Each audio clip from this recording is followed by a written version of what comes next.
For the 10th straight night, protesters brought their voices, signs, and a message to downtown Lexington. Tonight, they've been gathering for hours, demanding justice for George Floyd and Breonna Taylor.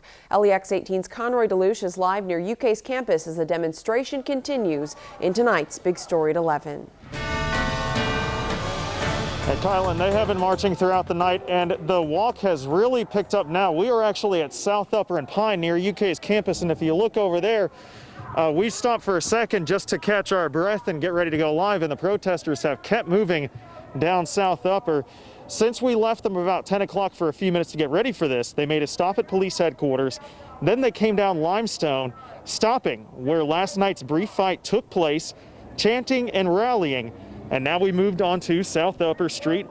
And the big protest now, let's go back a few hours to daylight. The big protest was scheduled to start at 8 o'clock.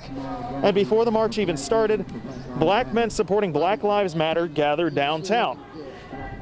One participant told me they read the names of every black victim of police violence in the past 5 to 6 years, which took more than 30 minutes. The crowd then moved back onto Main Street, where they picked up the energy with song before returning to Cheapside Park, site of Lexington's slave trade, a name that remains from a painful past. This is the 10th night of marching, the 10th night of chanting, the 10th night of making their presence known downtown. With demands of police reform still unanswered and continued signs of racism, this is a fight for Breonna Taylor, George Floyd, and many others that is not slowing down.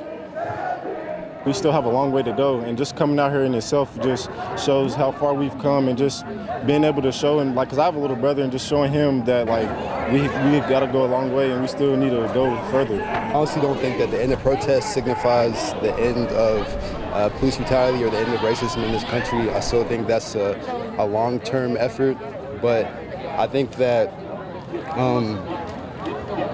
this is just something we're going to have to continue to face, but at least now people are knowledgeable, and at least people know that we're willing to fight for what we think is right. Now I'm going to step out again so you can see we have moved onto West Maxwell again, and the protest continues toward Limestone. Now, these protests have been mostly peaceful, and it remained that way tonight so far. As for last night's fight, police are still investigating, but no charges have been filed.